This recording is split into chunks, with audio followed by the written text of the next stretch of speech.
তারিখে মোদিজি আসছেন, ওর জন্য আপনারা টোটোটা প্রিপেয়ার। মোদিজি আসছেন এই খবরটা শুনে বাংলার ভারতীয় জনতা পার্টির কর্মী এবং কার্যকর্তা নয়, সারা পশ্চিমবঙ্গের মানুষের আবেগ নরেন্দ্র মোদীর প্রতি আছে। এবং ওই দিন দেখবেন দমদমের ওই মাঠে স্বতঃস্ফূর্তভাবে শুধু ভারতীয় জনতা পার্টি নয়, লক্ষ লক্ষ মানুষ দিয়ে হাজির হবে।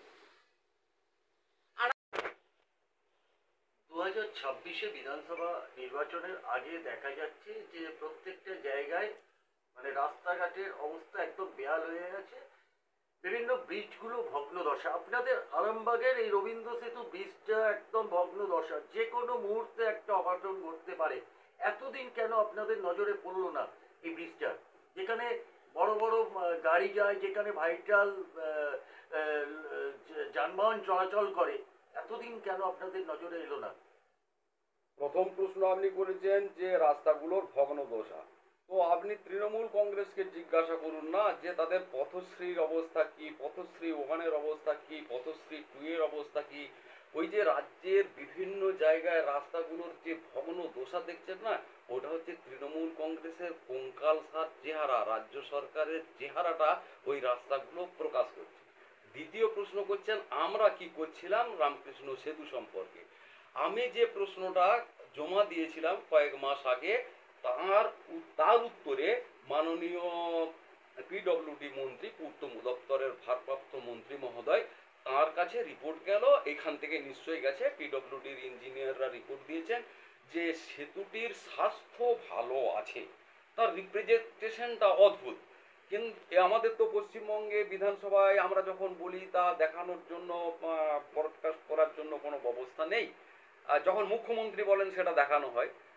তাহলে আপনারা, তবে একটা জিনিস কি, রেকর্ড রয়েছে অ্যাসেম্বলি প্রসিডিংস যে রিপোর্ট, সেখানে এইগুলো রেকর্ড রয়েছে, তার কাছে সেই রিপোর্টটা গেছে। তো আমি ইঞ্জিনিয়ারদের বলি, ব্রিজটা তো মানুষ নয়, মানুষের স্বাস্থ্য খারাপ হতে পারে, আমি এক্ষুনি বলতে বলতে অসুস্থ হতে পারি, কিন্তু একটা ব্রিজ সেতুটা কতদিন এটা টিকবে, কোথায় কোথায় এর রোগ রয়েছে, সেটা কিন্তু ইঞ্জিনিয়ারদেরই সঠিকভাবে বলতে হবে। সেক্ষেত্রে ইঞ্জিনিয়াররা ফেলিওর। আর আমার মুখ্যমন্ত্রী, আপনার মুখ্যমন্ত্রী, তিনি দেখলেন যে মুর্শিদাবাদে গার্ডওয়াল ভেঙে বাস নিচে পড়ে গেছে, অতএব মোহাম্মদ বিন তুগলকের মতো সারা রাজ্য জুড়ে তিনি বললেন যে এক কাজ করো, ওই ব্রিজের গার্ডওয়ালগুলো চাপিয়ে দাও। ব্রিজের গার্ডওয়ালগুলোতে নীল সাদা রং করে একটা বিরাট একটা ওয়েট দিয়ে দেওয়া হলো। একটা ব্রিজের বহন ক্ষমতা, সহন ক্ষমতা, সহ্য ক্ষমতা ইঞ্জিনিয়াররা ঠিক করবেন কত টন মাল পরিবহন হতে পারে, তার জায়গায় মুখ্যমন্ত্রীর নির্দেশ। অতএব চাটুকার পুলিশ, চাটুকার প্রশাসন, চাটুকার ভৃত্য যারা আছেন, তারা সঙ্গে সঙ্গে ফলো আপ করলেন। তারা তাকে বললেন না যে এই লোডটা এখানে দিয়ে দিলে সেতুটার অবস্থা খারাপ হবে, হলেও তাই, সেতুটা ভেঙে গেল, সেতুর গার্ডওয়ালটা কিছুটা ভেঙে গেছে, ভয়ঙ্কর অবস্থা হয়ে গেল। শুধু গার্ডওয়ালটা দেওয়া হয়েছে তার জন্যই নয়, ওখানে 19টা ওয়ার্ডের ভ্যাট নোংরা ফেলা হয়।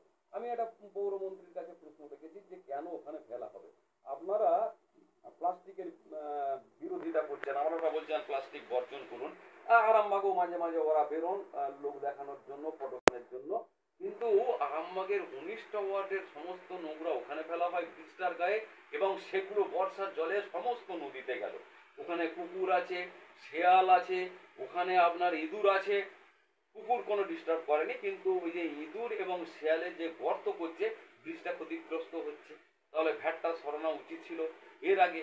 ওখানে বেআইনিভাবে পার্কিং হচ্ছে, সরকার পার্কিং এর ব্যবস্থা করতেই পারে, লরির জন্য পয়সা নিতে পারেন, 4 চাকার জন্য পয়সা নিতে পারেন, সেটা ওনারা করছেন, কিন্তু বৈধভাবে একটা তালিকা প্রকাশ করুন না, ওখানে একটা বোর্ড দিয়ে দিন না যে লরির জন্য 20 টাকা আমি পৌরসভার পক্ষ থেকে নেব।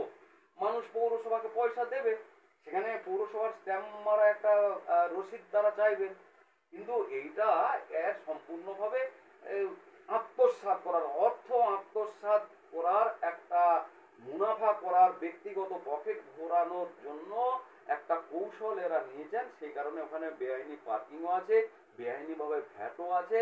যেটা 60 বছরের সেতু, সেটা ক্ষতিগ্রস্ত হয়ে গেল। নতুন করে সেতু তো বানাতে পারলেন না। প্রফুল্লচন্দ্র সেন এটা বানিয়েছিলেন, উদ্বোধন করেছিলেন।